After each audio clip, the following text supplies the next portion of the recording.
Moto2 field is Alonso Lopez. He's Baltas to be close to attack him on the brakes going into the first.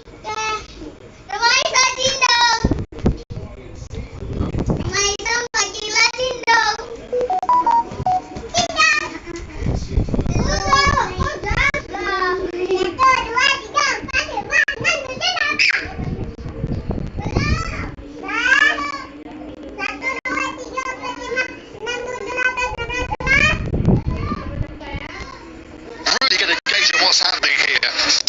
58.826 from Ramirez as he sits in 9th place, just 1.3 seconds back of his teammate Joe Roberts.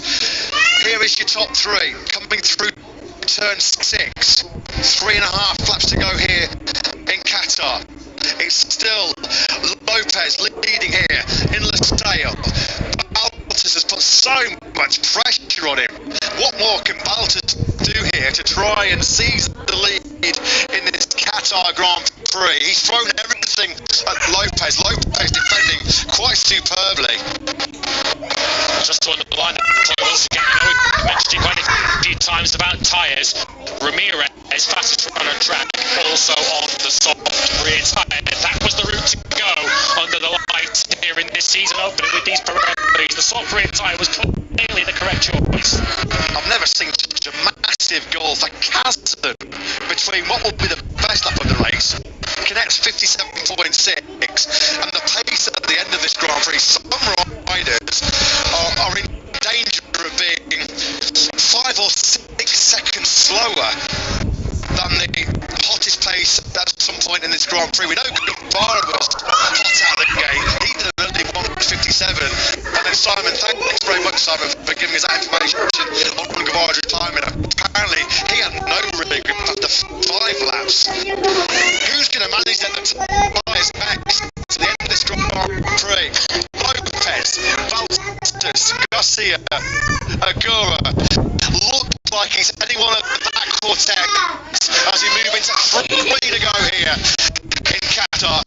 One of the most unpredictable Moto2 races we've had in the 15-year history of this great championship, and still he's huffing and puffing, but he can't blow Lopez. How's that, can he? Baltas is still there in 2nd place. Love to know what's going through the mind of Barry Baltas right now. His best Moto2 finish so far is a 6th place at Silverstone last year, though it's a first Moto2 podium just waiting to be taken, but he wants the victory. All he has to do is shake off Alonso Lopez, who is doing a great job of defending this lead at the front, and Garcia having called so quickly, not really able to make a dent on what he's leading to at the moment. Baltas is smiling, he got a big grin inside that helmet as Lopez lit up that front rear tyre going through the high speed turn 3. Yeah, RW Racing have had their financial backing woes in winter. They've lost some support. Well, what a shot window, what an advert this is to get some fresh cash injection into Jarno Jansen's team. He was hoping that Van der Gorberg and Baltas could shine here on the night lights, have a strong start to the season and help prop up that team. Well, Baltas is keeping up his end of the bargain, is he quite brilliantly here. RW Racing on course for the podium. Baltas, he's had such a long time here to work out the strengths and weaknesses of Lopez. When will he feel is the right moment?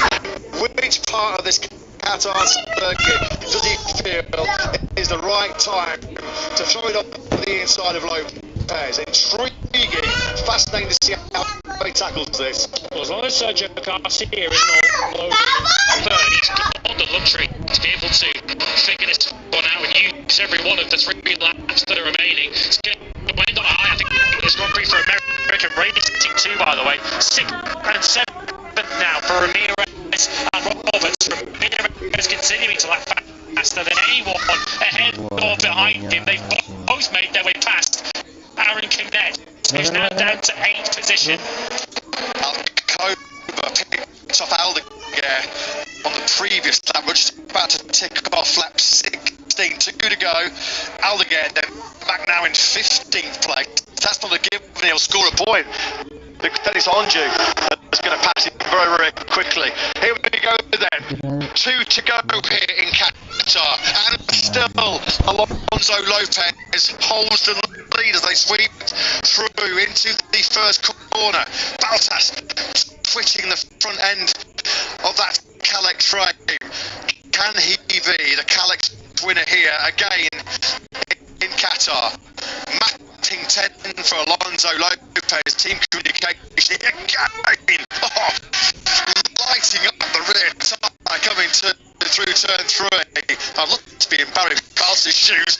Getting a front row seat for Lopez's spectacular style through that third corner. So now is out of the points. He's been passed by Dennis Onju on his Moto2 debut on course for a points finish at the moment. So it's a Bosco from Kalex and 2 further Bosco behind Garcia, still unable to get beyond sort of 0.4 of a second behind Baltas, and Agura not able to leg up on his teammate either. But Baltas and Lopez on the absolute limit of adhesion here. A lap and a half remains. Yeah, Lopez, he's properly punishing that front tyre, doing all that he can to keep Baltas at bay, and he's doing an outstanding job of that right now. Who would have thought this coming into the new season, that we would see Fermin Aldeguer and Tony Arbolino, 2 big favourites for the title in the opening Grand Prix. They're not even going to score points. Arbolino is a mile back. He's over 26 seconds away from this intense battle at the front of this Grand Prix. Ramirez now is up inside the top 6. Real good late charge by the Spanish rider. Baltas, this is where he's been really good. He closes up inches by inches on Lopez through turn 15. There's going to be, 17 corners left then here in Qatar. Through the final corner we go. 1 lap remaining. It looks like for the first win of the Pirelli era in Moto2, it's a straight shootout. A showdown between Lopez and Baltas. Final lap underway. Maybe Baltas just thinking, turn 16, final lap, just stopping at the inside of Lopez, and he's got no time to respond with it. Turn 1 has been ticked off for Alonso Lopez. We know how good he is under braking into turn number 1. Of course, the different lines of the Bosco and the Kalex of Baltas. Baltas swarming all over the 21, which is left for lap after lap. He'll be praying for that checkered flag in around about a minute and a half time. It is just between these two. Garcia's brilliant charge, just running out of steam late on here. Although, where is he? Because he starts to climb back yards and meters on the top 2. It is still Lopez. He's done so much of the hard work, so much of the hard graft from this Grand Prix. And look how tight he goes. Look how defensive he goes into turn 6. There was nothing the Baltas could do about that. That's proper hard defensive riding by Lopez. Yeah, good racecraft from Alonso Lopez there, just holding in the middle of the racetrack, forcing Baltas to either take an exceptionally brilliant.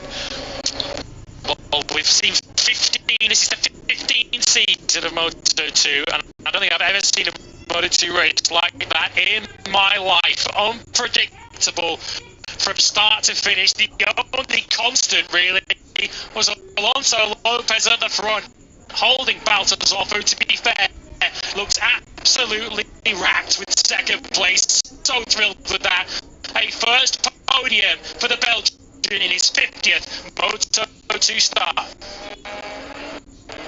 Is he running back to the airport already? I don't know quite where he's going, but he's going to enjoy the celebrations because you can never take this one away from him. He's the first rider to win in the Moto2 Pirelli era, and he's going to soak it up and enjoy it, isn't he? Where on earth is Alonso Lopez going? Well, he's just going to climb on the fence. There's obviously some Lopez fans on there.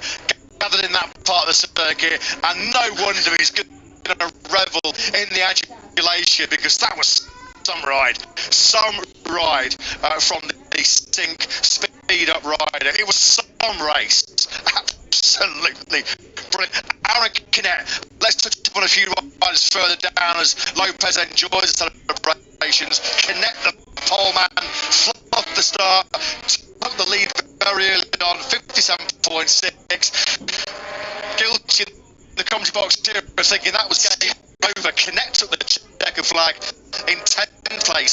His last lap was 1/10 shy of being 4 seconds away from his fastest lap. Huge deviations in lap times throughout.